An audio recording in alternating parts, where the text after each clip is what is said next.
Hello, my dear friends. Welcome to my channel.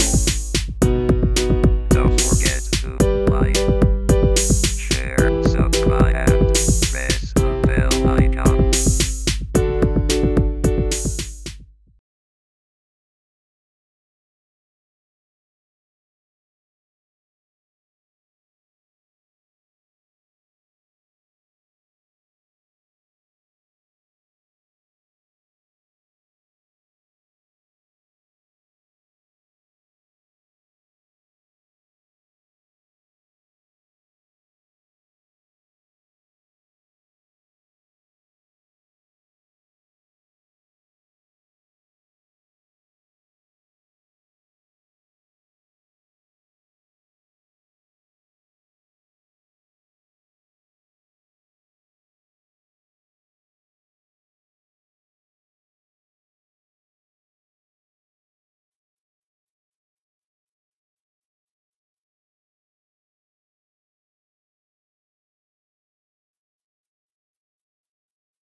Okay, good morning all.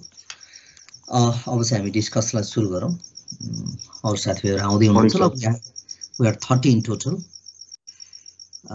Okay, बिस्तारै अगाडि बढ्दै गरौँ. So today I'll talk about the environmental protection program हैन. त्यसमा चाहिँ हामीले जो डिस्कसन गर्न अलिकति भएको थिएन. यो प्रोटेक्सन प्रोग्राम चाहिँ रिसेन्टली के भइराछ Nepal कन्टेक्स्टमा how it is going on भन्ने कन्सेप्टमा चाहिँ slightly I'll make the discussion. So as we discussed before, of course, different endeavors are happening in the context of Nepal with the endeavor of the government, with the endeavor of the private sectors. Prayas or no several kind of the processes or kind of the actions or so they are already kind of accomplished. त्यति हुँदा हुँदै पनि अब कति problems हरु त environmental protection को कुराहरुमा being a kind of the हुन्छ नि like least developed country अथवा developed country भएको हुनाले पनि अब कतिपय implementation का aspect हरु चाहिँ effective हुन सकिरा छैन. But somehow, so let's talk about the programs which are undertaken by the concerned department of the nation. Normally चाहिँ हामीले चाहिँ जस्तो even environmental protection को हिसाबले चाहिँ जस्तो environmental evaluation गर्ने, monitoring गर्ने, controlling mechanism हरु. So these are the kind of the things which are undertaken by the nation अथवा चाहिँ यसका different agency हरुले चाहिँ त्यस्तो खालको activities हरु गरिरहेछ. विभिन्न खालको जस्तो pollution को issues हरुलाई minimize गर्नको लागि चाहिँ of course they are being dedicated towards these programs. त्यस्तो खालको activities चाहिँ गरिरहेछ. And so it has tried to minimize the problems, negative impact हरु environment मा पर्ने जति पनि नकारात्मक प्रभावहरु हुन सक्छ, probable kind of impact हरु. So यसलाई डायग्नोज गर्ने किसिमका प्रयासहरु मिटिगेट गर्ने खालको प्रयासहरु चाहिँ भइरहेछ यो प्रोग्राम अन्तर्गत चाहिँ. र सिमिलरली अफ कोर्स यसले चाहिँ नर्मली जस्तो भनौं न एनर्जी के रे इन्भाइरोन्मेन्ट प्रोटेक्सन गर्ने प्रोग्राम्सहरु चाहिँ जस्तो फर्मुलेट गरेर एनर्जी म्यानेजमेन्ट गर्ने, वाटर रिसोर्सेसको म्यानेजमेन्ट गर्ने हैन, त्यो सेभरल कुराहरुलाई चाहिँ म्यानेज गर्दै इन्भाइरोन्मेन्टलाई चाहिँ सेफ बनाउने, क्लीन हैन, त्यो बनाउने प्रयासहरु चाहिँ भइरहेछ. तिनै कुराहरु चाहिँ यसमा चाहिँ जति पनि जस्तो काइन्ड अफ ती अलिकति रिस्की टाइपका हजार्डस टाइपका मटेरियल्सहरु हुन सक्छन्, इन्भाइरोन्मेन्टल एस्पेक्टहरुमा चाहिँ नराम्रो असर पार्ने खालका मटेरियल्सहरुलाई पनि यसलाई सिस्टमेटिकली म्यानेज गर्ने, युटिलाइज गर्ने र यसको चाहिँ इम्प्याक्टहरु, नेगेटिभ इम्प्याक्टहरु इन्भाइरोन्मेन्टमा कस्तो खालको पर्न सक्छ भन्ने कुरालाई अवेयर गराउने कम्युनिटीलाई पनि त्यस्तो खालको प्रोग्राम्सहरु गर्दै आएका छन्. Similarly, moving ahead, major programs formulated and implemented for the environment protection भनेर चाहिँ environment protection को लागि भनेर यसको चाहिँ kind of the हुन्छ नि सुरक्षा के रे यसको चाहिँ संरक्षण गर्नको लागि कस्तो खालको एक्टिभिटिजहरु गरिरहेछन् त भन्ने कुरामा चाहिँ सर्टेन लिस्टहरु यहाँनिर छ. जस्तो यसमा चाहिँ कन्जर्भेसन अवेयरनेस का क्याम्पेनहरु भनौं न, यसलाई चाहिँ सचेत गराउने कामहरु पब्लिक लेभलमै, सोशल लेभलमा नै जस्तो पिपलहरुलाई अवेयर गराउने कामहरु चाहिँ गरिरहेछ. That is one of the appreciative kind of the programs अथवा function conducted in the context of Nepal हैन. सो पर्टिकुलर एरियातिर, जस्तो स्पेसिफिक एरियातिर सो क्याम्पेनहरु गर्ने, इन्भाइरोन्मेन्टलाई प्रोटेक्सन गर्नुपर्छ भन्ने हिसाबले चाहिँ even So different medias are doing the broadcasting, to develop the awareness among the people. त्यो खालको कुराहरू चाहिँ भइरहेछ र यसमा चाहिँ वेस्ट मिनिमाइजेसन गर्ने प्रोग्राम्सहरू भयो, पोल्युसन प्रिभेन्सन गर्ने प्रोग्राम्सहरू भयो, त्यो सम्भाव चलिरहेछ।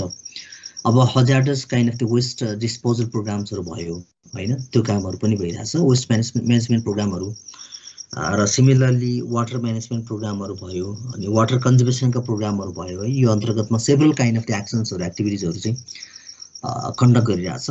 अनि त्यसमा चाहिँ अरू त हाम्रो वृक्षारोपणका प्रोग्राम्सहरू त अब मोस्टली हामी देखिरहेछौँ हैन, त्यो खालको प्रोग्राम्सहरू पनि भइरहेछ। सरसफाइका कुराहरू भयो हैन, इन्भाइरोमेन्टल स्यानिटेसनका प्रोग्राम्सहरू। So these are very common things which are happening in our country. So यसको इफेक्टिभनेसका कुराहरू अझै पनि त्यो हुन्छ नि एक्सपेक्टेड लेभलमा त्यो रिजल्ट आयो कि आएन भन्ने कुरा। So that is another part of the analysis. But somehow हामीले चाहिँ अलिकति एप्रिसिएटिभ काइन्ड अफ एक्सन्सहरू चाहिँ देख्न सकिन्छ। So somehow so these are the programs हैन। यो प्रोग्राम्सहरू चाहिँ नर्मल्ली इन्भाइरोमेन्ट प्रोटेक्सनको लागि चाहिँ जस्तो कन्ट्रीभित्र विभिन्न काइन्ड अफ दि सो प्रयासहरूबाट चाहिँ भइरहेको छ, जुन चाहिँ के हो त एप्रिसिएटिभ हो। सो तिनै कुरा छ खासमा चाहिँ। र अर्को कुरा चाहिँ वाटर सोर्स कन्जर्भेसनको कुराहरूमा चाहिँ जस्तो receiving grant of the 2.9 million भनेको छ through the green climate fund भनेर। जस्तो ग्रिन क्लाइमेट फन्डको मार्फतबाट चाहिँ जस्तो अब 2.9 मिलियनको चाहिँ ग्रान्टहरू अथवा फाइनेन्सियल सपोर्टहरू चाहिँ पाछौँ। अनि त्यसले गर्दाखेरि चाहिँ नेसनल काइन्ड अफ एडप्टेसन भनौँ न प्लानहरू फर्मुलेसन गर्नको लागि चाहिँ त्यस खालको सहयोगहरू पनि हामीले पाइरहेछौँ। अब यसमा चाहिँ वेदर फोरकास्टिङको सिस्टमहरू होइन 72 आवर्स नै के अरे 72 hours kind of the weather forecasting सिस्टमहरूको डेभलप भएको छ। त्यसले सर्टेन प्रेडिक्सन गर्न सक्ने कन्डिसन्सहरू डेभलप भएको छ। अहिले त्यो सर्टेन काइन्ड अफ द चेन्जेसहरूलाई चाहिँ प्रोजेक्सन गर्न सकिहाल्यो। अब त्यस्तै गरेर चाहिँ जस्तो हुन्छ नि क्लाइमेट एडप्टिभ भिलेजहरू चाहिँ इस्टाब्लिस गर्ने भन्ने एउटा कन्सेप्टहरू पनि छ यसको चाहिँ। अब यसमा इरिगेसन फेसिलिटीका कुराहरूलाई चाहिँ अलिकति इन्हान्स गर्दै जाने भन्ने कुराहरू छ। र kind of the climate change resilience प्रोजेक्टहरू पनि यस्तो देशका विभिन्न ठाउँहरूमा चलिरहेछ। त्यसले गर्दाखेरि चाहिँ के हुनसक्छ, अब काइन्ड अफ दि एउटा बेटर कन्डिसनहरू क्रिएट गर्न सक्छ। जस्तो डडेलधुरामा डोटी होइन, बैतडी होइन, अछाम जस्ता प्लेसेसहरूमा चाहिँ यो क्लाइमेट चेन्ज रेजिलियन्स प्रोजेक्टहरू CCRP भन्छ, त्यस खालको प्रोजेक्टहरू चाहिँ अपरेसनमा छन्। जसले गर्दाखेरि लगभग होइन 15-16 हजार भन्दा बढीको हाउसहोल्डहरूमा चाहिँ बेनिफिट क्रिएट गर्ने कामहरू चाहिँ गरिरहेछ भनेर एउटा डेटाहरू हामीसँग छ। अर्को पार्ट अफ डिस्कसन चाहिँ हामीसँग डिमान्ड र सप्लाई अफ इनर्जी छ in Nepal भनेर। Though this is quite familiar with us, so let's make the very the fundamental analysis and discussion over it. जस्तो हाम्रो कन्टेक्स्टमा चाहिँ यस्तो बिजुलीको उत्पादन खपतका कुराहरू अहिले पनि स्टिल ग्यापिङ नै छ डिमान्ड र सप्लाईको बिचमा चाहिँ। So that is not in equilibrium position होइन, जस्तो हामीले चाहिँ सन्तुलनको अवस्थामा जस्ट डिमान्ड र सप्लाईको सन्तुलनको कुरा गरिरहेको हुन्छौँ इकोनोमिक्सको पर्सपेक्टिभबाट, but that is not happening. त्यो नेपाल कन्टेक्स्टमा भइरहेको छैन स्टिल होइन। नेपालले पनि लगभग इम्पोर्ट गरिराखेको अवस्थाहरू छ। इन्डियासँग चाहिँ इलेक्ट्रिसिटी चाहिँ लगभग एक्सचेन्ज गरिरहेको अवस्थाहरू छ होइन, त्यो चाहिँ सिजनको एकर्डिङली यताउति गर्ने कामहरू भइरहेछ। Means that is the way how they are doing the contingency management to manage the energy. प्रोडक्सनको हिसाबले त अफकोर्स अब लगभग होइन many kind of the companies अथवा अब काइन्ड अफ द सो लगभग हुन्छ 22-23 हजार भन्दा बढी मेगावाट उत्पादन गर्ने सम्मानको क्षमता जस्तो भनौँ न का चाहिँ लाइसेन्स होल्डरहरू छन् हाम्रो नेपालमा, लिइसकेका छन्। बट त्यो कहिले इम्प्लिमेन्ट्स नहुने, कहिले कन्स्ट्रक्सन गर्ने भन्ने कुरा चाहिँ अर्को पार्ट रह्यो। But simply talking about the condition of the हुन्छ नि इनर्जी डिमान्ड एन्ड सप्लाई अहिले पनि स्टिल हामीसँग बिग ग्यापिङ छ। यसमा normally as I discuss before, as I stated before, we are not merely depending upon the hydropower electricity or hydropower based electricity we are not depending, but also so there are other several options from where the people or the different companies can produce the electricity. त्यो possibility छ। जस्तो हाम्रो सोलरको कुराहरू भयो, even एयरहरू भयो, विन्डहरू use गरेर पनि so electricity produce गर्न सक्ने कन्डिसन्सहरू छ। तर त्यसको प्रपोर्सन चाहिँ एकदमै त्यसको अनुपात भनेको चाहिँ भेरी फ्यू हैन, less compare to the hydro power base electricity. त्यो कुराहरू छ। जस्तो हाम्रो कन्टेक्स्टमा हेर्ने हो भने चाहिँ मैले टेन्टेटिभ मात्र कुरा गरेँ, सो ठ्याक्कै फिगरमा भन्दा पनि लगभग 1500 प्लस मेगावाट चाहिँ स्टिल डिमान्ड छ। अझ हामीले अब त्योभन्दा फर्दर जानु पर्दाखेरि त house hold kind of the use चाहिँ द्याट इज म्याक्सिमम।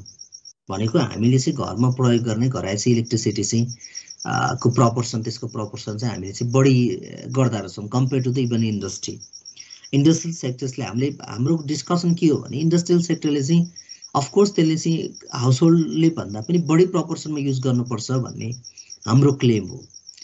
त्यति नभएसम्म चाहिँ त्यो इन्डस्ट्रियल सेक्टरको डेभलपमेन्टलाई पनि इन्डिकेट गर्छ। And the proportion of the consumption of the electricity हेर्ने हो भने पनि हैन, त्यो कन्ज्युम्सन कति गरिरहेछ त इन्डस्ट्रियल सेक्टरले भन्ने कुराहरू, ट्रेड सेक्टरले कति गरिरहेछ, अरू सेक्टर्स हुन सक्छन् त्यसले कति प्रपोर्सनमा चाहिँ इनर्जीको चाहिँ कन्ज्युम गरेको छ भन्ने कुराले पनि, सो इट इन्डिकेट्स द्याट हैन। अब यो क्लियरली के इन्डिकेट गर्छ भने हाम्रो कन्ट्रीमा कुन लेभलमा द पेस of kind of industrial development भएको छ भन्ने कुरा चाहिँ इजिली रियलाइज गर्न सकिन्छ। And that is being so exactly opposite. हामीले एक्सपेक्ट गरेको हिसाबले हाम्रो चाहिँ घरतिर चाहिँ घरायसी प्रयोजनको लागि हामीले विद्युतको प्रयोग चाहिँ म्याक्सिमम गर्छौँ, तर इन्डस्ट्रीमा चाहिँ भेरी फ्यु लेस। त्यो चाहिँ एकदमै अपोजिट डिरेक्सनतिर गइरहेछ। स्टिल अब सायद अब नयाँ सायद प्रोजेक्टहरू बल्ला, न्यू प्लान पकाइने प्लानहरू इम्प्लिमेन्ट हुन सक्छ। लेट्स होप हैन, अब कमिङ डेजहरूमा चाहिँ चेन्जेस हुन सक्छ।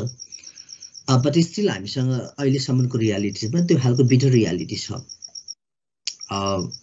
तिनै कुराहरू छ। जस्तो हामीले हेर्ने हो भने चाहिँ जस्तो हाइड्रो पावर बेसको इलेक्ट्रिसिटी चाहिँ झनै हामीले चाहिँ 1000 मेगावाटमा भनौँ, झनै 1000 मेगावाट चाहिँ उत्पादन भइरहेको छ। जस्तो थर्मल प्लान्टहरू, सोलर प्लान्टहरू भनेर चाहिँ एकदम थोरै मेगावाटहरू चाहिँ उत्पादन भइरहेको छ। सोलरबाट त 0.7 मेगावाट छ अझ। भनेपछि हामीले टोटलमा चाहिँ प्रोडक्सन यी सबैलाई कम्बाइन गरेर चाहिँ we are being able to produce almost हैन 10,050 मेगावाट भनौँ न, लगभग हामीले चाहिँ 1050 मेगावाटको आसपासमा चाहिँ उत्पादन गर्न सकिरहेको छ। यो पछिल्लो चरणमा कतिपय प्रोडक्सनहरू बढेर पनि यहाँ चाहिँ जोड्न पाएको छैनन्। त्यो साना मेगावाटहरू कति जोडिसकेका छन्। सो अब जस्तो इभन अरू ठुल्ठुलो प्रोजेक्टहरू पनि कम्प्लिसनकै फेजमा पनि छ। 2022 सम्ममा 2025 सम्ममा सेभरल प्रोजेक्टहरू सक्दैछन्। त्यो चाहिँ हाइड्रो पावर प्रोजेक्टहरूको कम्प्लिसन सँगसँगै फेरि इलेक्ट्रिसिटीहरू चाहिँ हाम्रो त्यो प्लस हुने अथवा त्यसको प्रोडक्सनको क्यापेसिटी चाहिँ प्लस हुँदै जाने कन्डिसनहरू त छ। सो त्यो रियालिटी हामीसँग छ भनेपछि अब यो जस्तो यसको काइन्ड अफ दि जस्तो हामीले एभाइलेबिलिटी भनौँ न, इनर्जीको एभाइलेबिलिटी नै एउटा चाहिँ इन्डस्ट्रियल डेभलपमेन्टको एउटा आधार हो। त्यसो भएको हुनाले हामीले जस्तो इन्डस्ट्रियल डेभलपमेन्टलाई ऱ्यापिडली डेभलप भएको नपाउनुको एउटा रिजन चाहिँ एउटा त हामीसँग त्यो खालको प्रब्लमहरू छ, इलेक्ट्रिसिटीका प्रब्लम्सहरू छ। यसका अझै पनि ढुक्क हुने अवस्थाहरू चाहिँ स्टिल छैन। अब होला हाउस होल्ड युजको लागि त्यति धेरै प्रब्लम नहोला, तर इन्डस्ट्रीमा चाहिँ ह्युज प्रपोर्सनमा खपत हुन्छ। So that's why so it is better to हुन्छ नि enhance that capacity in the field of the हुन्छ नि इलेक्ट्रिसिटी अथवा त्यो ऊर्जाको हिसाबले चाहिँ हामीले चाहिँ इनर्जीको हिसाबले चाहिँ अझै पनि हामीले म्याक्सिमम उत्पादन गर्नुपर्ने अवस्था देखिन्छ। हामी त्यसमा निर्भर हुनुपर्ने अवस्थाहरू छ, सेल्फ डिपेन्ड हुनुपर्ने कन्डिसनहरू क्रिएट गर्नुपर्ने छ। यो चाहिँ ग्यापलाई मात्र सो गरेको। So just looking at this chart होइन, यो फिगरमा हेर्दाखेरि चाहिँ हामीले सिम्पली त्यो रेड लाइनको जुन माथि टपमा छ यो चाहिँ जस्तो हाम्रो इभन यो प्रोडक्सन अथवा सप्लाईको लाइनहरू भइहाल्यो। इन जेनरलमा चाहिँ हाम्रो कुन प्रपोर्सनमा चाहिँ इलेक्ट्रिसिटी अथवा चाहिँ इनर्जीको प्रोडक्सन र सप्लाई भइरहेछ भन्ने कुरा चाहिँ that is indicated with this red line होइन। यो रेड लाइनले चाहिँ इन्डिकेट गरिरहेछ। See the gap. अब यो चाहिँ हाम्रो यो तल्लो ग्रिन छ ब्लू टाइपको। सो त्यो कलरले चाहिँ यो लाइनले चाहिँ स्पेसल्ली के भइरहेछ त भन्दाखेरि अब जसमा चाहिँ पिक डिमान्ड भनौँ, नर्मली डिमान्डको कन्डिसनलाई सो गरेको छ, राइट। भनिसके पछाडि चाहिँ it shows the big gap between the demand and supply of the energy. हामीसँग चाहिँ इनर्जीको डिमान्ड र सप्लाईको ग्याप चाहिँ यति धेरै ह्युज छ। यो ग्यापलाई फुलफिल गर्नुपर्ने हुन्छ। हामीले चाहिँ ओभर प्रोडक्सन गरेर चाहिँ यसको हुन्छ नि एक्सेस सप्लाई गर्नुपर्ने अवस्था हो। नेसनल मार्केटमै कन्ज्युम्सन नभएर इन्टरनेसनल मार्केट खोज्नुपर्ने अवस्था हो नेपालको जुन टोटल क्यापासिटी हेर्ने हो भने चाहिँ। बट इट टेक्स टाइम, सायद त्यसले टाइम लिएला, तर हाम्रै काइन्ड अफ टाइममा चाहिँ त्यो खालको कुरा चाहिँ पोसिबल छ। सो अघि हामीले डिस्कसन गऱ्यौँ कि अब थोरै ब्याकग्राउन्डको इन्फर्मेसन्सहरू हाइलाइट गऱ्यौँ। जस्तो अब यो इभन कतिपय जस्तो काइन्ड अफ द इलेक्ट्रिसिटी चाहिँ अथवा भनौँ न हाइड्रो पावर बेसको इलेक्ट्रिसिटी चाहिँ उत्पादन भएर पनि यो चाहिँ नेसनल लाइनहरूमा चाहिँ जोडिसकेका अवस्थाहरू पनि छन् र कतिपय जस्तो आउँदै गरेका अवस्थाहरू छन्। तीमध्ये चाहिँ जस्तो कुलेखानी थर्ड भने 14 मेगावाट भयो, अप्पर तामाकोसी 456 मेगावाटको कुराहरू, अप्पर त्रिशुली भने 60 मेगावाटको छ 3A भनेर हैन। अब यसरी नै जस्तो काइन्ड अफ दि अरू सानो ठुलो प्लान्टहरू चाहिँ जोड्दै गएको अवस्था छ। यहाँ फर्स्टको अनम्युट छ, म्युट गर्नु होला। केही सेयरिङ गर्न खोज्नु भयो भने बोलिहाल्नुहोस्, केही थप्न खोज्नु भएको हो भने चाहिँ नत्र भने म्युट गरिदिनु होला। कसको अनम्युट छ भने ओके। सो हामीले चाहिँ के भनिरहेको छौँ भने जस्तो सानो अथवा ठुलो गरेर चाहिँ विभिन्न खालको हाइड्रो पावर प्रोजेक्टहरू चाहिँ कम्प्लिसनको फेजमा छ। त्यसले लगभग हैन 700-800 को हाराहारीमा मेगावाट चाहिँ थपिँदै गरेको अथवा थपिरहेको अवस्थाहरू चाहिँ छ। सो यिनै कुराहरू हो। अर्को हामी अगाडि बढ्दै जाने बेलामा चाहिँ जस्तो यो फिगरबाट पनि केही कुराहरू अलिकति क्लियर हुन्छ। जस्तो यो यद्यपि अलिकति पुरानो डेटा हो तैपनि यसमा यस्तो यो चार्टमा के देखिन्छ भन्दाखेरि इनर्जी कन्ज्युम्सनको प्याटर्न देखिन्छ। जस्तो यहाँनिर हेर्न सक्नुहुन्छ ह्युज प्रपोर्सन चाहिँ हाउसहोल्ड सेक्टरले युज गरेको छ। घराइसी प्रयोजनको लागि चाहिँ हामीले विद्युत खपत गरिरहेछौँ। यो रियालिटी हामीसँग चाहिँ यसरी देखाइएको छ। यहाँ 44% चाहिँ हामीले घराइसी प्रयोजनको लागि चाहिँ प्रयोग गर्दछ। अर्को इन्डस्ट्रियल सेक्टर हेरौँ, जस्तो अघि हामीले भने जस्तै गरेर यो इन्डस्ट्रियल सेक्टरमा चाहिँ अब still less than the household sectors consumption which is हुन्छ नि kind of the not in के त ब्यालेन्सिङ काइन्ड अफ कन्ज्युम्सन अथवा यो चाहिँ हाम्रो ठुलो हुनु पर्थ्यो यो प्रपोर्सन चाहिँ। बट त्यो चाहिँ खासै प्रशंसा गर्न लागेको छैन हाम्रो कन्टेक्स्टमा चाहिँ। यो यसले गर्दाखेरि चाहिँ देशको अवस्थाहरू अथवा इन्डस्ट्रियल सेक्टर्सको अवस्थाहरू अघि हामीले भने जस्तै उजागर गरे जस्तै त्यो रियालिटीलाई सिनारियोलाई चाहिँ यसले इन्डिकेट गर्छ। त्यसो हुँदाखेरि हाम्रो इन्डस्ट्रियल सेक्टर्सहरू डेभलप हुन सकेका छैन भन्ने एउटा रियालिटी चाहिँ हामी त्यहाँबाट चाहिँ देख्न सकिन्छ। अब यो खालको किसिमको बिटर रियालिटीहरू छ हामीसँग। अब यो भइहाल्यो। अनि अर्को चाहिँ हाम्रो जस्तो अदर सेक्टर्सहरू अथवा जस्तो ट्रेड सेक्टरहरूमा पनि स्टिल लेस प्रपोर्सन छ। 11% अथवा 10-11% होइन 8-10% चाहिँ त्यो सेक्टरतिर चाहिँ इनर्जी कन्ज्युम्सन भइरहेछ। यो प्रपोर्सनलाई यो फिगरलाई चाहिँ हामीले चेन्ज गर्नुपर्छ। अब with the endeavour of the government with the effort of the के त काइन्ड अफ दि हुनसक्छ हाम्रो विद्युत प्राधिकरण लगायतका विभिन्न जुन कन्सर्न एजेन्सिजहरू छ अर्गनाइजेसनहरू छ तिनीहरूको प्रयासद्वारा चाहिँ यसलाई अलिकति चेन्ज गर्नुपर्ने छ। यो प्याटर्नलाई चाहिँ डिफ्रेन्ट पोलिसीहरू ल्याउनु पर्ला। अब जस्तो अहिले त इलेक्ट्रिक भेहिकलहरूको परिकल्पना भएको छ। त्यसले गर्दाखेरि सायद फ्युल कन्ज्युम्सन इनर्जी कन्ज्युम्सन चाहिँ अलिक बेसी होला। जस्तो विशेष गरेर जस्तो चार्जिङ सिस्टमहरूबाट बढी खपत होला भन्ने आशा भयो। इभन हामीले चाहिँ घरमा चाहिँ इभन ओभनहरू होइन त्यो इलेक्ट्रिसिटी के अरे काइन्ड अफ दि इलेक्ट्रिक ओभनहरू चाहिँ युज गर्नको लागि चाहिँ इन्करेज गरिरहेको अवस्था चाहिँ छ। त्यो कन्डिसन्सहरू हाम्रो त्यो सिनारीहरू चाहिँ ग्रेजुअली अब चेन्ज हुँदै जाने बेलामा चाहिँ इभन इन्डस्ट्रियल सेक्टरले पनि मलाई लाग्छ अलिकति स्पिडमा अथवा हाई भोल्युममा इनर्जी कन्ज्युम्सन गर्ने अवस्थाहरू रहन सक्छन्। सो त्यसो भएको हुनाले हामीले जस्तो पेट्रोलियम प्रडक्ट्सहरू अथवा डिजेल बेसका भेहिकल्सहरूलाई रिप्लेस गर्ने गभर्मेन्टको पोलिसीहरू पनि छ। अब त्यो ट्याक्सहरू एकदमै कम गरेको अवस्था छ। जस्तो इम्पोर्ट ट्याक्सहरू हेर्ने हो भने पछिल्लो चरणमा हामीले हेर्दाखेरि निकै कम गरेको अवस्था छ। यद्यपि त्यसमा फ्लक्चुएसन भइरहेको थियो, कहिले बढाउने कहिले घटाउने स्थितिहरू थिए। तर समहाउ त्यो खालको जुन अहिले चेन्जिङ भन्छ नि यसलाई चाहिँ पोजिटिभली इलेक्ट्रिक भेहिकललाई पोजिटिभली हेर्ने नजरहरू काइन्ड अफ डेभलप भएको छ। त्यो एक हिसाबले राम्रो होला। त्यसको काइन्ड अफ दि त्यो रिलायबिलिटी के होला भन्ने कुराहरू, त्यो भेहिकलले नेपालको मार्केटमा मार्केट राम्रो अकुपाई गर्न सक्छ सक्दैन त्यो पनि अर्को पार्ट अफ डिस्कसन हो, अर्को next part of the analysis हो। तर सिम्पली चाहिँ के हो त, त्यस्ता खालका डिभाइसेसहरू भेहिकल्सहरूको डेभलपमेन्ट हुनु, एडप्टेसन हुनु भनेको चाहिँ इनर्जीको कन्जम्सन हुने इन्डिकेसन हो, त्यो चाहिँ सिम्पटम हो। त्यसरी पनि हामीले डिफ्रेन्ट सेक्टर्सहरूमा जस्तो इलेक्ट्रिसिटीहरूको चाहिँ बढी युज गराउने इन्भाइरोमेन्टहरू चाहिँ क्रिएट गर्न सक्छ। त्यो अब हामी पनि अलिकति मोडर्नाइजतिर गइसकेका छौँ, जस्तो मोडर्न काइन्ड अफ एउटा चाहिँ डिरेक्सनतिर गइरहेछौँ। सम्भवतः हाम्रो लाइफस्टाइल चेन्ज भइरहेछ। सो त्यसो भएको हुनाले पनि हामीले चाहिँ विभिन्न प्रयोजनहरूको लागि चाहिँ इभन घरमै पनि इलेक्ट्रिसिटी प्रयोग गर्छौँ। अब यो चाहिँ सेक्टर वाइज इलेक्ट्रिसिटी कन्जम्सन भनेको छ, यो चाहिँ मैले टेबल मात्र राखिदिएको, यसलाई रिड नगरौँ, तपाईँ आफै हेर्नु होला। अर्को चाहिँ पेट्रोलियम प्रडक्ट्सको थोरै रियालिटी हामीसँग छ, त्यसमा हामी थोरै डिस्कसन गर्छौँ। यस पेट्रोलियम प्रडक्ट्स नै एउटा चाहिँ मेजर रिजन भएको छ, जसले गर्दाखेरि चाहिँ हाम्रो नेपालको करेन्सी चाहिँ आउटफ्लो हुने कन्डिसन छ, यसले सिर्जना गरेको छ। त्यो पनि अब त्यो सिम्पल होइन, त्यो एकदमै म्याक्सिमम एमाउन्ट चाहिँ हाम्रो जस्तो करेन्सी चाहिँ आउटफ्लो भइरहेको अवस्थाहरू छ। त्यो पनि अब चाहिँ हुन्छ नि ट्रेड डेफिसिटमा भाइटल रोल प्ले गर्ने एउटा चाहिँ मेजर कुरा नै हो त्यो पनि। जस्तो यसले पनि ठुलो चाहिँ हामीलाई होइन घाटा गराइरहेको अवस्था चाहिँ छ हाम्रो कन्टेक्स्टमा चाहिँ। अब त्यसो भएको हुनाले जस्तो हामी पेट्रोलियम प्रडक्ट्सहरूमा आफ्नै उत्पादन पनि छैन, एक त त्यो रियालिटी हामीसँग वेल नोन छ।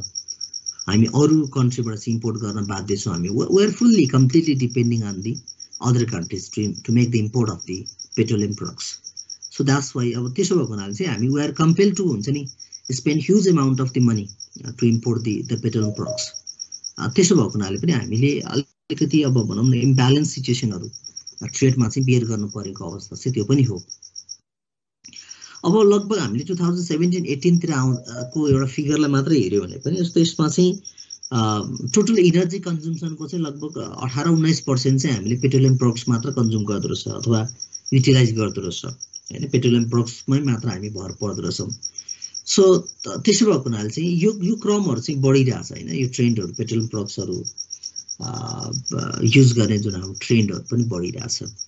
त्यसले फेरि के इन्डिकेट गर्छ भने हामी चाहिँ विशेष गरेर हाम्रो आफ्नो करेन्सी कन्ट्रीको करेन्सीहरू चाहिँ हामीले अधिकतम चाहिँ खर्चिरहेछौँ भन्ने इन्डिकेसन हो त्यो चाहिँ। त्यो भयो एउटा small discussion on the top of the petroleum products के भइरहेछ भन्ने कुरालाई हामी थोरै चर्चा गऱ्यौँ। र अर्को छ इनर्जी म्यानेजमेन्ट इस्युज भनेर।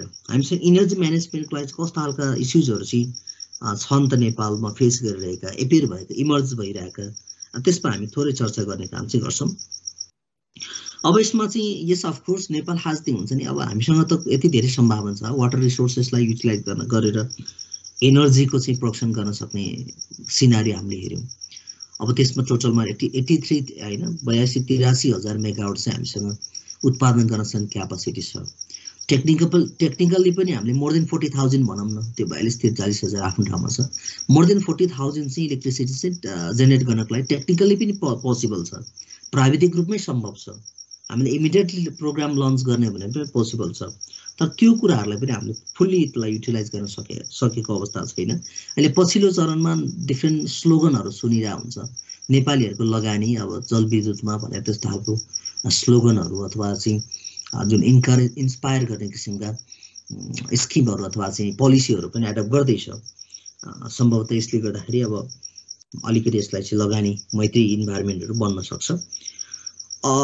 मोर देन द्याट हामीसँग अर्को पाटो हेर्ने हो त, जस्तो हामीसँग अल्टरनेटिभ इनर्जीको सोर्सेसहरू भनेको सोलर पनि हो। नेपालमा त्यो प्रोभाबिलिटी पनि छ, ह्युज पोटेन्सियल हुन्छ नि छ नेपालमा। सो त्यसो भएको हुनाले किनभने यसमा हामी जस्तो सोलर त्यो रेडिएसन अथवा जे भनौँ न त्यो सोलरको रेहरू प्रशस्त मात्रामा आउने ठाउँहरू छ। त्यो भएको हुनाले पनि सम्भावनाको हिसाबले चाहिँ हामीसँग सोलर इनर्जी पनि उत्पादन गर्न सक्ने अवस्थाहरू चाहिँ छ है नेपालमा भन्ने कुरा पनि छ। यद्यपि त्यसको युटिलाइजेसन चाहिँ लगभग 0.01% पनि भएको छैन। त्यसको टोटल जुन हामीसँग भएको फिजिबल क्यापासिटी भनौँ न त्यो टोटल क्यापासिटीको 0.01% पनि भएको छैन। So it's again the bitter reality of Nepal, in which the country is not being able to generate the electricity based on the solar energy. Solar energy को बेसमा हामीले चाहिँ we are doing nothing भन्दा पनि हुन्छ। अब यसमा otherwise हामीसँग त अदरवाइज इनर्जीको हामीसँग प्रब्लमै हुँदैन यसमा चाहिँ टु बी अनेस्ट। र त्यो सँगसँगै हामीले चाहिँ जस्तो विन्ड बेसका इलेक्ट्रिसिटी जेनेरेट गर्न सक्ने हैन, जस्तो हावामा आधारित बिजुलीहरू उत्पादन गर्न सक्ने अवस्थाहरू छन् हामीसँग।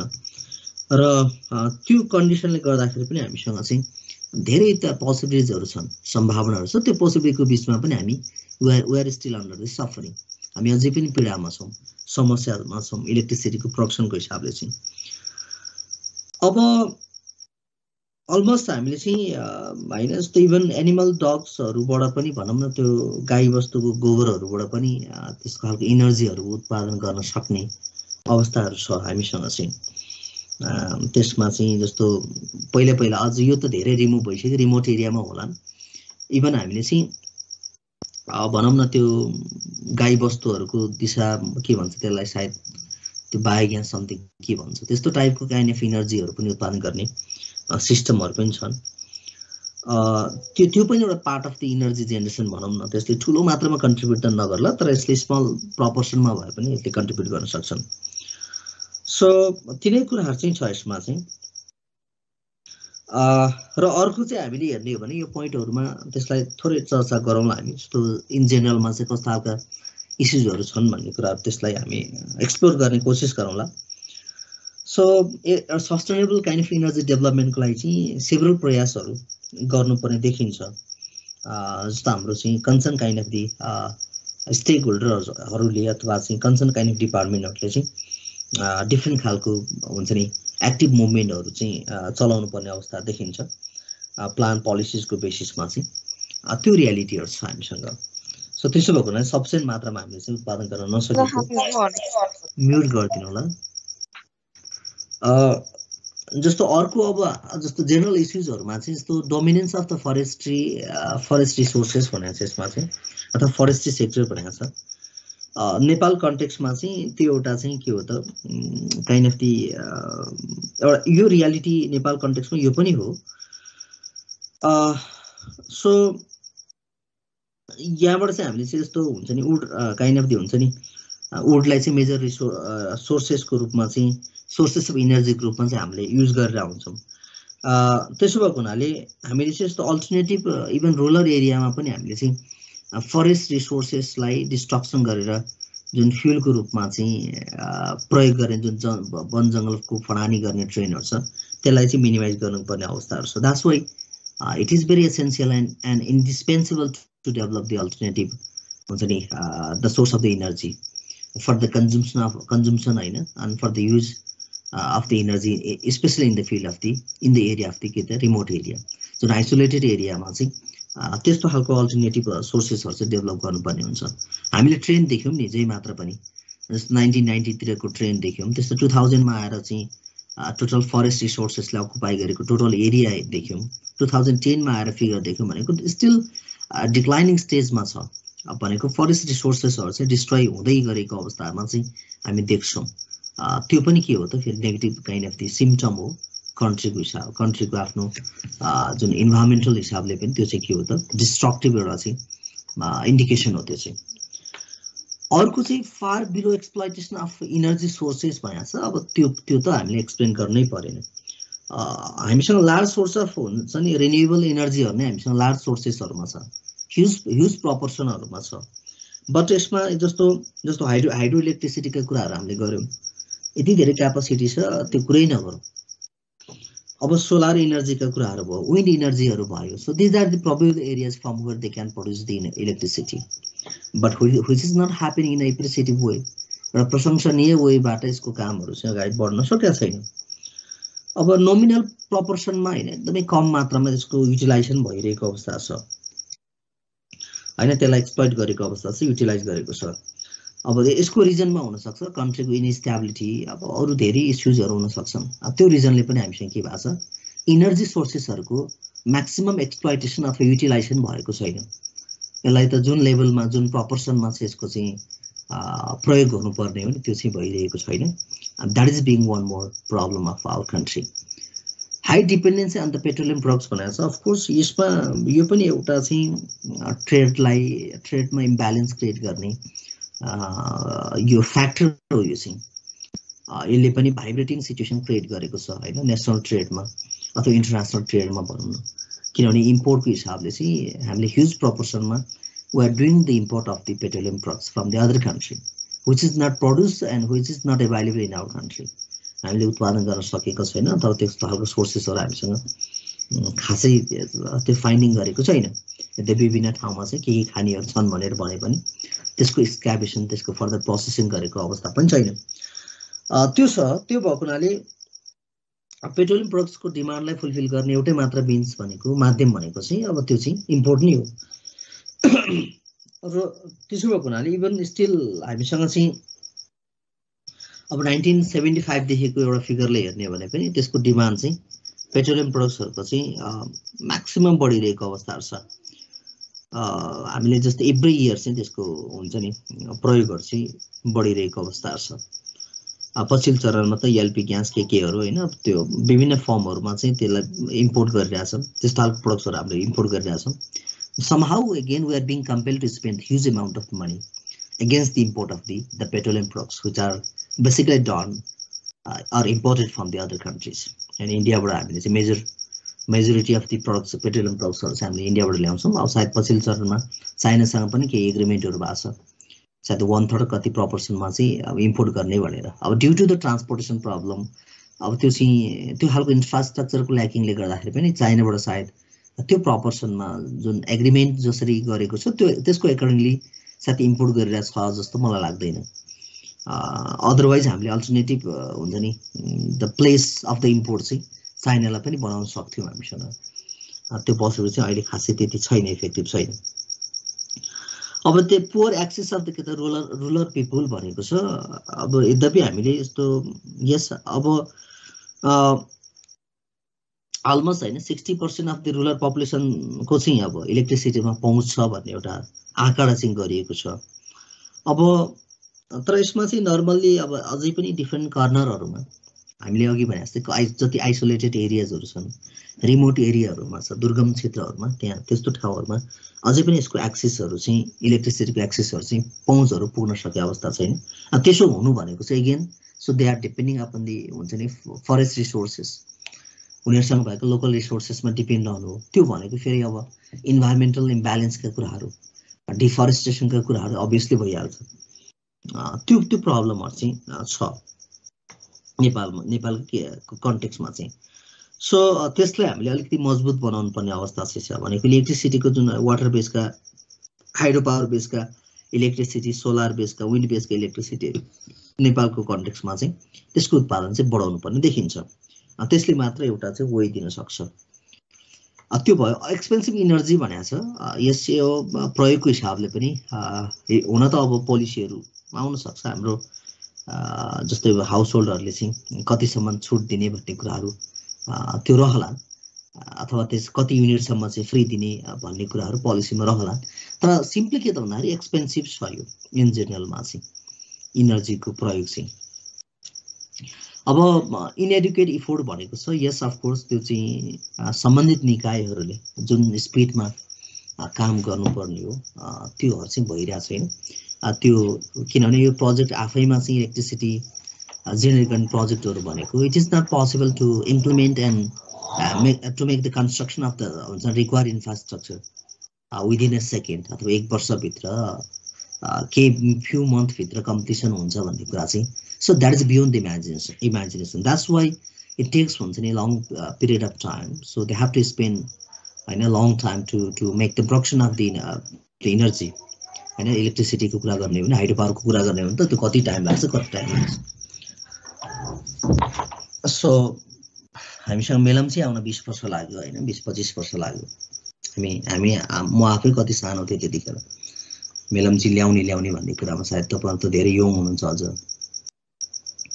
सो बट त्यो खालको भनौँ न इफेक्टिभ एन्ड एग्रेसिभ टाइपको इफोर्टहरू चाहिँ इन्डेभरहरू चाहिँ लगाएको छन्, प्रयासहरू चाहिँ खासै भएको छैन यद्यपि स्पिचहरूमा देखे पनि.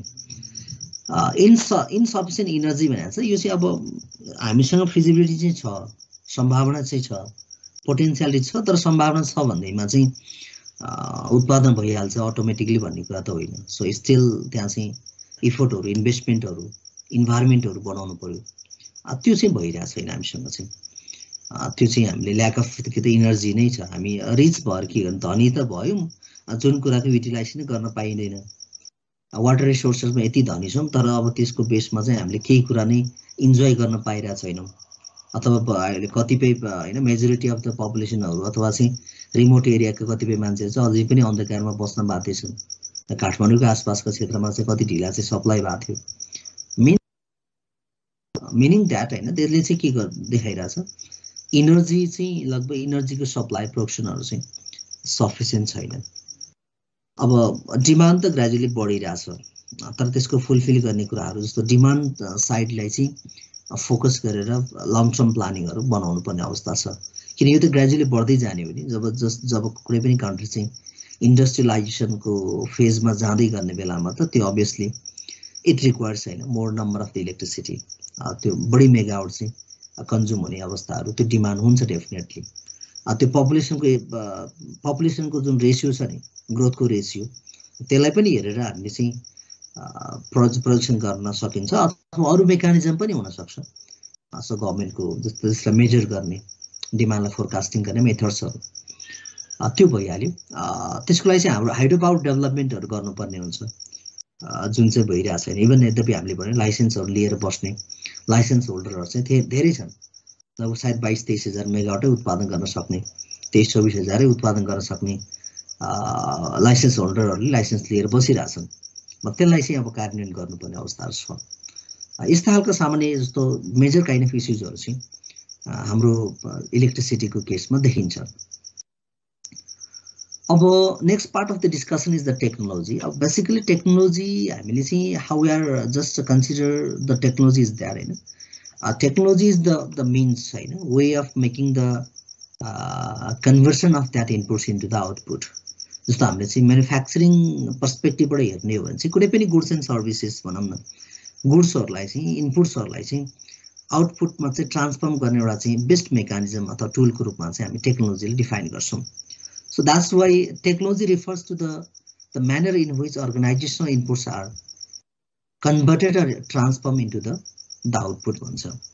त्यो प्रयोजनको लागि चाहिँ it is very effective and it is very essential भन्ने हामीलाई लाग्छ।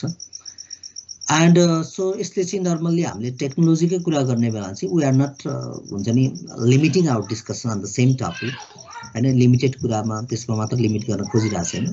But so as you discuss about it, the technology, it is it deals with the information, equipment, techniques, process, which are required to achieve this the transformation.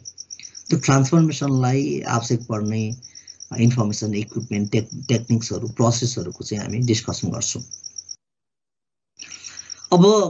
अब त्यो मात्र पनि होइन, अब it is not mandatory कि it is not mandatory to have that हुन्छ नि। अब यो चाहिँ यो कम्पल्सन छैन कि म्यानुफ्याक्चरिङ इन्डस्ट्री मात्र हुनुपर्छ टेक्नोलोजीको युज गर्नको लागि भन्ने चाहिँ होइन।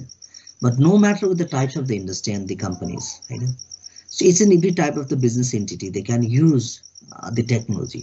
So depending upon the nature of the organisation, of course अब कम्युनिकेसनका कुराहरू जो बेसका अर्गनाइजेसनले त्यस्तै टाइपको टेक्नोलोजी युज गर्नु पर्ला। एडभर्टाइजिङको एजेन्सीहरूले maybe the different types of the information system tools and टेक्निक्सहरू युज गर्नुपर्ने हुन्छ। Similarly even as an example hospital has to use the technology, but the technology types of technology so that is use by the hospital will be the different. Banking sector भइहाल्यो, banking ATM use गर्ला अथवा चाहिँ automatic सिस्टम्सहरू अरू होला, सफ्टवेयरहरू हुन सक्छन्। So that can be used by the banking sectors. Not only the banking sectors, all types of the financial institutions can use the modern technology to kind of bring the efficiency, right? Working efficiency develop गर्नको लागि चाहिँ त्यस्तो खालको टेक्नोलोजीहरू चाहिँ use गर्न सक्छ। अब एजुकेसनल इन्स्टिट्युसन्सहरू डेफिनेटली भइहाल्यो।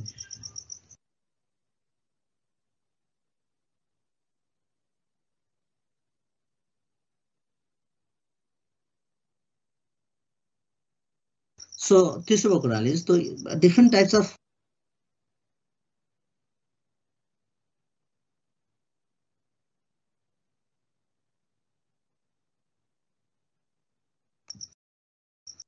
सो यसमा चाहिँ जस्तो भनौँ न डिफ्रेन्ट एजेन्सीहरूले डिफ्रेन्ट अर्गनाइजेसनहरूले चाहिँ यसमा चाहिँ जस्तो डिफ्रेन्ट टाइप्सका टेक्नोलोजीहरू चाहिँ एडप्ट गरिराखेको अवस्थाहरू छ, त्यसलाई हामीले जोड दियौँ।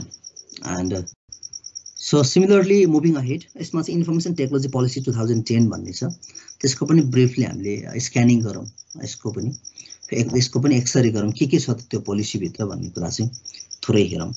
फर्स्टमा त यसको चाहिँ जस्तो काइन्ड अफ दि उद्देश्य भनेकै इन्फर्मेसन टेक्नोलोजीलाई चाहिँ जेनरल पब्लिकको एक्सेसमा पुर्याउने, पहुँचमा पुर्याउने भन्ने कुरा छ। अब नलेज बेस्ड सोसाइटीहरू डेभलप गर्ने भन्ने नै हो यसमा चाहिँ। It aims to develop this type of the society, होइन, नलेज बेस्ड सोसाइटीहरू। भिजनमा चाहिँ is to place Nepal on the global map of the information technology, होइन, काइन्ड अफ दि त्यो सेक्टर्समा चाहिँ नेपाललाई पनि काइन्ड अफ दि इस्टाब्लिस गर्ने यसको चाहिँ चाहना छ, भिजन छ। अब्जेक्टिभमा हेर्ने हो भने चाहिँ is to make the information technology accessible to the general public भनेको छ। अब साथसाथै यसले चाहिँ रोजगारी सिर्जना गर्ने त्यो खालको उद्देश्यहरू छ भनेको हामीसँग सामान्य नागरिकहरूको पहुँचमा पनि इन्फर्मेसन टेक्नोलोजीहरू चाहिँ पुर्याउने भन्ने यसको चाहिँ उद्देश्य छ। नलेज बेस्ड सोसाइटीहरू डेभलप गर्ने र इस्टाब्लिस, होइन, नलेज बेस्ड इन्डस्ट्रीहरू पनि उत्पादन गर्ने अथवा स्थापना गर्ने भन्ने यसको चाहिँ मेन अब्जेक्टिभ छ। अब रणनीतिहरूमा हेर्दा, स्ट्राटेजिजहरूमा हेर्ने हो भने चाहिँ यस government shall act as a promoter, facilitator and the regulator, होइन। सो गभर्मेन्टले प्ले गर्ने रोल चाहिँ प्रमोटरको रोलहरू प्ले गर्ने भयो, फेसिलिटेटरको रोलहरू प्ले गर्ने भयो, त्यस्तो खालको भूमिकाहरू निर्वाह गर्ने भन्ने यसको रणनैतिक पक्षहरू छ, स्ट्राटेजी एस्पेक्टहरू छ। रिसर्चहरू डेभलपमेन्टको सेक्टर्सहरूमा, होइन, इन्फर्मेसन टेक्नोलोजीको फर्दर एक्सटेन्सन गर्नको लागि चाहिँ जस्तो प्राइभेट सेक्टर्सहरूलाई सहभागी गराउने कुराहरूमा चाहिँ त्यो भनौँ न रिसर्च डेभलपमेन्ट, होइन, इन्फर्मेसन टेक्नोलोजीको फर्दर एक्सपान्सन चाहिँ लगभग प्राइभेट सेक्टर्सहरूको सहभागीमा गराउने भन्ने खालको यसको चाहिँ प्रायोरिटीहरू छ। अब त्यसमा चाहिँ सक्षम खालको जनशक्तिहरू चाहिँ यसले चाहिँ उत्पादन गर्ने भन्ने छ यसमा चाहिँ, र पब्लिक सेक्टर र प्राइभेट सेक्टरको सहभागितामा चाहिँ जस्तो इन्फर्मेसन टेक्नोलोजीको चाहिँ विकास गर्दै जाने र यसको चाहिँ फर्दर एक्सपान्सन गर्दै जाने भन्ने यसको रणनीतिहरू छ। र यसमा चाहिँ स्वदेशी अथवा विदेशी लगानीकर्ताहरूलाई पनि प्रेरणा, इन्सपायर गर्ने भनेको छ यसमा चाहिँ। र स्ट्राटेजिक अर्को पार्टहरूमा चाहिँ जस्तो नेपाललाई चाहिँ जस्तो अघि हामीले भने जस्तै global map of information technology, information टेक्नोलोजीको जुन ग्लोबल म्यापमा चाहिँ नेपाललाई स्थापित गराउने भन्ने यसको मेन रणनीतिक प्रोग्रामहरू छ। इ कमर्सहरूलाई पनि प्रमोसन गर्ने, होइन, लिगल प्रोभिजन्सहरू, लिगल जस्तो कानुनी एउटा चाहिँ प्रावधानहरू विकास गर्दै त्यस्तो खालको इ कमर्सको एक्टिभिटीहरू पनि बढाउने भन्ने यसको प्लानिङहरू छ। यसमा चाहिँ इभन गभर्नेन्सलाई पनि सपोर्ट गर्नको लागि इन्फर्मेसन टेक्नोलोजीको प्रयोगहरू बढाउँदै जाने भन्ने यसको रणनीतिक स्ट्राटेजिक काइन्ड अफ स्टेप्सहरू छ। त्यसो भएको हुनाले रुरल डेभलपमेन्टको लागि पनि जस्तो ग्रामीण क्षेत्रको विकासको लागि पनि इन्फर्मेसन टेक्नोलोजीलाई चाहिँ प्रयोग गर्ने, यसको सदुपयोग गर्ने भन्ने यसको चाहिँ रणनीतिक पक्षहरू रहेको छ। र अर्को चाहिँ हाम्रो चाहिँ इन्फर्मेसन टेक्नोलोजी इन्डस्ट्रीहरू पनि क्रमिक रूपमा विकास गर्दै जाने, प्रमोट गर्दै जाने, त्यस्तो खालको इन्फर्मेसन टेक्नोलोजी इन्डस्ट्रीहरूलाई पनि प्रवर्धन गर्ने भन्ने यसको रणनीतिक पक्षहरू छ। र अर्को कुरा चाहिँ नर्मल्ली के त, होइन, एकदमै द्रुत गतिमा अथवा चाहिँ गुणस्तरीय सर्भिसेसहरू पनि एभाइलेबल गराउने भनेको छ यसमा चाहिँ, एकदम रिजनेबल कस्टमा।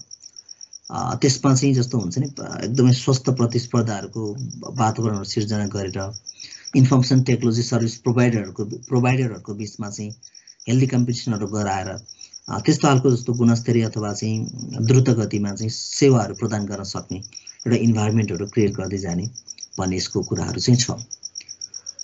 र अब कम्प्युटर बेस्डको एजुकेसन सिस्टम्सहरू पनि लगभग एकाडेमिक करिकुलमहरूमा चाहिँ जोडिने अथवा चाहिँ त्यसमा प्लस गर्ने भन्ने चाहिँ इभन स्कुल लेभलदेखि नै त्यस्ता खालका एकाडेमिक करिकुलमहरूमा चाहिँ कम्प्युटर बेस्डको एजुकेसनहरू चाहिँ जोड्दै जाने, प्लस गर्दै जाने भन्ने रणनीतिहरू छ यसमा चाहिँ।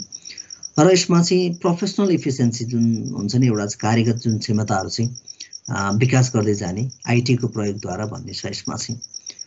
र अर्को चाहिँ रुरल एरियाहरूमा आइटीको नेटवर्कहरू अघि हामीले भने जस्तै गरेर ग्रामीण इलाकाहरूमा समेत यसको चाहिँ पहुँचहरू बढाउँदै जाने इन्फर्मेसन टेक्नोलोजीको भन्ने यसको रणनीतिहरू छ। र फर्दर अरू स्ट्राटेजीहरू हेर्ने भने चाहिँ इन्टरनेसनल मार्केटमा चाहिँ इन्फर्मेसन टेक्नोलोजीको थ्रुबाट हैन हामीले चाहिँ त्यस्तो खालको एक्सेसहरू कनेक्टिभिटीहरू बढाउने भन्ने छ यसमा चाहिँ। अब यसमा चाहिँ यिनै कुराहरू छ यसमा। र अर्को चाहिँ हाम्रो के त पोलिसी छ हैन, यो चाहिँ नीतिगत कुराहरू रह्यो। अब पोलिसीमा चाहिँ के छ भने to declare IT sector a priority sector भनेर इभन आईटी सेक्टरलाई चाहिँ प्रायोरिटी सेक्टरको रूपमा चाहिँ घोषणा गर्ने अथवा कन्सिडर गर्ने भन्ने यसको चाहिँ नीतिगत कुराहरू रह्यो। र अर्को कुरा चाहिँ अब बेसिक गाइडलाइनहरू चाहिँ यो रह्यो। अब यसरी अगाडि बढ्ने आईटीको डेभलपमेन्टको लागि यसको फर्दर युजको लागि भनेर चाहिँ सर्टेन कुरा इन्ट्रोड्युस गरेको छ। रिसर्च र डेभलपमेन्टको कुराहरू चाहिँ आईटीको सेक्टरमा गर्दै जाने भन्ने कुराहरू पनि पोलिसीगत कुराहरू चाहिँ छ यसमा चाहिँ। र यसमा जस्तै इभन प्राइभेट सेक्टर्सहरूको लगानीहरूलाई भित्राउनको लागि पनि त्यस्तो खालको एट्र्याक्टिभ एटमोस्फियरहरू अथवा सौहार्दपूर्ण एउटा सम्बन्धहरू चाहिँ विकास गर्दै जाने भन्ने नीतिगत कुराहरू छन्। अब जस्तो इभन रिमोट एरियामा भिलेज डेभलपमेन्ट कमिटिजहरूमा पनि जस्तो ग्रेजुअली भनौँ न क्रमिक रूपमा चाहिँ इन्टरनेट फेसिलिटीहरू पनि प्रोभाइड गर्ने यसको नीतिगत कुराहरूमा त्यो कुरा पनि उल्लेख गरेको छ। र यसमा चाहिँ नेसनल इन्फर्मेसन टेक्नोलोजी सेन्टरहरू पनि स्थापना गर्ने यसका काइन्ड अफ ती ध्येय अथवा यसको फोकसहरू चाहिँ त्यहाँनिर छ। यिनै कुराहरू छ यसमा चाहिँ। र अर्को कुरा चाहिँ नीतिगत कुरामा केही कुरा बाँकी छ, अब लगभग हामी यसलाई अब टुङ्ग्याउँछौँ। र जस्तो चाहिँ एजुकेसनल इन्स्टिट्युसन्सहरूलाई जस्तो एसेस गर्ने हैन, encourage domestic and foreign training to fulfill the requirements of the appropriate manpower to various level related to the IT भनेको छ। यो खालको कुराहरूलाई पनि यस्तो पोलिसीगत रूपमा चाहिँ इन्क्लुड गरेको छ। अनि अर्को चाहिँ के छ भन्दाखेरि यस्तो गभर्नमेन्ट अफिसेसहरूले पनि कम्प्युटर बेसका अथवा वेबसाइट बेसका सर्भिसेसहरू अथवा सिस्टम्सहरूलाई पनि क्रमिक रूपमा बढाउँदै जाने एउटा वातावरण चाहिँ सिर्जना गर्ने जसको बेसिसबाट चाहिँ के गर्न सकोस्, सहजै रूपमा गभर्नमेन्टका अर्गनाइजेसनहरूले चाहिँ इन्फर्मेसन्सहरू चाहिँ जेनरल पब्लिकलाई दिन सकोस्, त्यो कुरामा पनि कन्ट्रिब्युट गराउने अथवा त्यो कुरालाई पनि एडप्ट गर्दै जाने भन्ने यसको चाहिँ नीतिगत कुराहरू छ। आईटी पोलिसीको नीतिगत कुराहरू चाहिँ छ भनेको के त प्राइभेट सेक्टर मात्र होइन, इभन गभर्नमेन्ट सर्भिसेसहरू यसका ज्वलन्त उदाहरणहरू निकै आइसकेका छन्। यहाँले हेर्नुभयो भने अब निकै हुन्छ नि एप्लिकेसनहरू भयो, वेबसाइट बेसका इन्फर्मेसन्सहरू भयो, सो गभर्नमेन्टका अर्गनाइजेसनहरूले अथवा चाहिँ एडप्ट गरिसकेको अवस्थाहरू छ। इभन लोकल लेभलको गभर्नमेन्टहरूले पनि त्यो खालको एडप्टेसनहरू चाहिँ गर्दै आइरहेको छ। अब टेक्नोलोजीमा सायद नेपालले पनि एक किसिमको छलाङ भन्छ नि चाहिँ मारिरहेको अवस्था छ होइन। अब एउटा चाहिँ स्पिड हुन्छ नि ऱ्यापिड काइन्ड अफ वेबाट चाहिँ यसको एडप्टेसन भइरहेको अवस्थाहरू छ। इभन अहिले त अब यहाँहरूले पनि भन्नु होला अनलाइन सिस्टम्सहरू, अनलाइन एक्जाम फर्महरू, इभन एज एकाडेमिक इन्स्टिट्युसन्सहरूले पनि त्यो खालको एडप्टेसनहरू गरिरहेछ। आईटी बेसका प्रोग्राम्सहरू भनौँ न सम्भव गरिरहेछ। कम्प्युटर्स प्राइभेट सेक्टर्सहरूले पनि कम्प्युटरहरूको अथवा कम्प्युटर बेसका प्रोग्राम्सहरूको प्रयोग चाहिँ अधिकतम गराउनको लागि चाहिँ इन्भाइरोमेन्ट बनाउने, इन्करेज गर्ने भन्ने चाहिँ नीतिगत कुराहरूमा उल्लेख गरिएको छ। र इ कमर्सलाई प्रमोट गर्नको लागि, इ एजुकेसन, इ हेल्थ भनौँ न त्यसलाई प्रमोट गर्नको लागि पनि यसले चाहिँ जस्तो भन्छ नि आईटीलाई प्रयोग गर्ने एउटा चाहिँ वातावरण बनाउने भनेको छ। त्यो खालको नीतिगत कुराहरू छ भनेको यस्तो इन्फर्मेसन टेक्नोलोजीको प्रयोग चाहिँ विभिन्न सेक्टर्सहरूमा गराउने यसको चाहिँ उद्देश्य छ। नीतिगत कुराहरू छ इ कमर्सको सेक्टरमा, एजुकेसनको सेक्टरमा, हेल्थको सेक्टर्समा तिनै कुराहरू छ। र कम्प्युटर एजुकेसनलाई अघि हामीले भने जस्तै स्कुल लेभलबाट नै जोड्दै जाने, यसलाई चाहिँ समावेश गर्दै जाने, स्टुडेन्ट्सहरूमा चाहिँ अवेरनेसको लेभलहरू बढाउँदै जाने भन्ने यसको चाहिँ केही नीतिगत कुराहरूमा चाहिँ यस्तो कुराहरू राखिएको छ। र अर्को त हामीले अघि पनि भनिहाल्यौँ, ग्लोबल म्यापमा चाहिँ नेपाललाई आईटीको सेक्टरबाट चाहिँ जस्तो नेपाललाई पनि प्लेस गर्ने, इस्टाब्लिस गर्ने यसको उद्देश्य छ आईटीको प्रयोगद्वारा चाहिँ। र अर्को कुरा चाहिँ जस्तो हुन्छ नि यसमा सर्टेन काइन्ड अफ दि आईटीको प्रयोगको लागि चाहिँ एउटा लिगल एउटा बााउन्ड्रीहरू, प्रोभिजनहरू हैनलाई पनि इन्याक्ट गर्दै जाने नेसेसरी लजहरूलाई भन्ने छ यसमा चाहिँ। र अर्को कुरा चाहिँ के छ भन्दाखेरि यस्तो गभर्नमेन्ट एक्टिभिटिजहरूमा जस्तो इभन लिगल सेक्टर्सहरूमा पनि एकछिन है त टु युज आईटी ग्रेजुअली हैन in all government activities and provide legal kind of sections to them भनेको छ। यसमा नर्मली चाहिँ basically coming to the conclusion even government अफिसेसहरूले पनि आइटीको प्रयोगहरूलाई चाहिँ बढाउँदै जाने विभिन्न यसका चाहिँ सेक्टर्सहरूमा चाहिँ आइटीको इन्फर्मेसन टेक्नोलोजीको प्रयोग चाहिँ अधिकतम बढाउने भन्ने कुरा नै छ यसमा चाहिँ।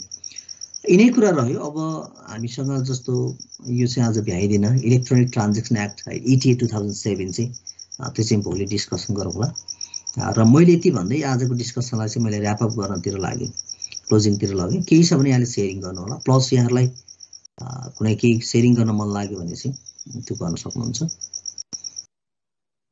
ओके, यति भन्दै मैले आज डिस्कसनलाई यही ल्यान्डिङ गरेँ। See you next time. Thank you class, bye bye. Thank you, sir. Thank you, sir. Thanks for watching.